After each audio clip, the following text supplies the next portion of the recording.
Le peuple congolais regrette pourquoi on a fait libérer votre leader, Franck. Mais ça, c'est gravissime. Oui. Parce que c'est un ingrat qu'il fallait laisser dans la prison où Kabila l'a mis. Parce qu'il ne sait même pas dire merci.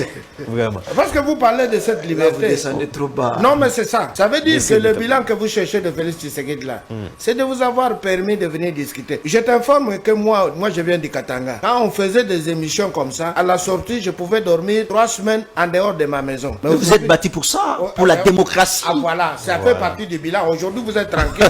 Vous quitterez ici. Moi, je peux même vous acheter une bière, on va parler. Très bien. Merci. Et je n'ai rien dit de grave.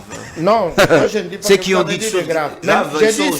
J'ai dit ceci, mais demain vous voulez nous remplacer, vous voulez gérer le pays. Oui. Vous trouverez les voisins que nous avons, les 9 là, 9 pays voisins. Vous trouverez les nilotiques que vous n'aimez pas là. Sont là, ce sont nos voisins, ils seront toujours nos voisins. Vous trouverez les organisations régionales que vous reprochez là. Vous devez, quand vous allez dans les négociations, dans les accords régionaux ou internationaux, où il faut respecter la procédure. Pour que cette force vienne, donc on n'a pas pris une semaine. On a eu, comme vous dites, qu'il circule. C'est comme ça les ingrats sont. Vous pouvez avoir des enfants, ils voient leur père quitter, revient, parce qu'il a amené un petit pain. Les enfants disent, papa, va circuler comme ça. Ils n'ont pas pitié du papa là où il est parti. Nous avons obtenu. Aujourd'hui, tout le monde sait que nos frères rwandais ne sont pas des victimes, mais ce sont des agresseurs. Ça, c'est connu. Tous les pays, au moins, arrivent à accepter que l'agresseur s'appelle Rwanda. Et c'est Kagame qui est le va-t-en-guerre. Ça, c'est la diplomatie du président Félix. Aujourd'hui, Macron a des problèmes. L'Union européenne a des problèmes par rapport aux méfiances des dirigeants africains suite à leur hypocrisie.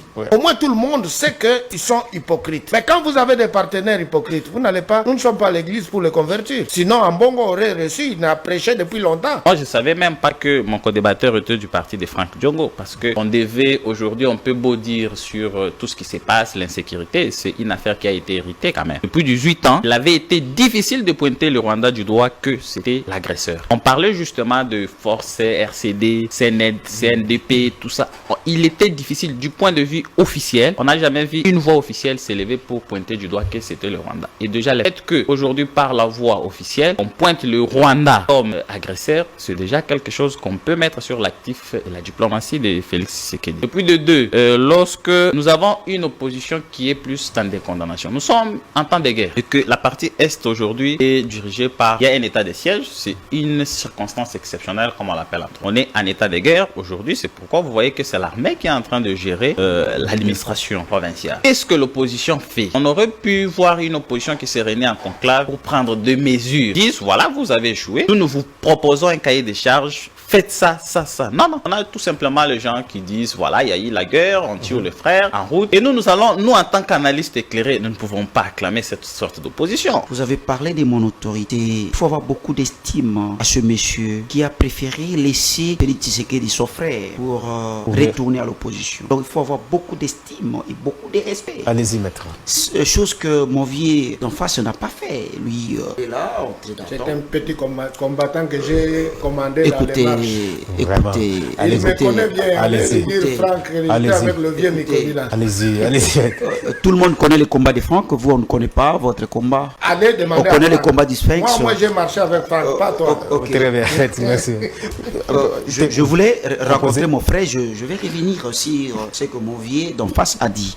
Mon frère, vous êtes en train de vanter Muzito, tout simplement parce que Muzito qui fait les yeux doux au pouvoir, vous dites qu'il encourage ce qu'il faut encourager, il condamne ce qu'il faut condamner. Nous faisons de même. Mais laissez-moi vous dire, vous avez parlé du budget. Le budget de 16 milliards. Laissez-moi vous dire que le budget, ce sont des prévisions. Et c'est cette prévision, on a réservé 70% au fonctionnement des institutions. Pensez-vous qu'on va développer ce pays? Quand déjà les institutions bouffent 70%.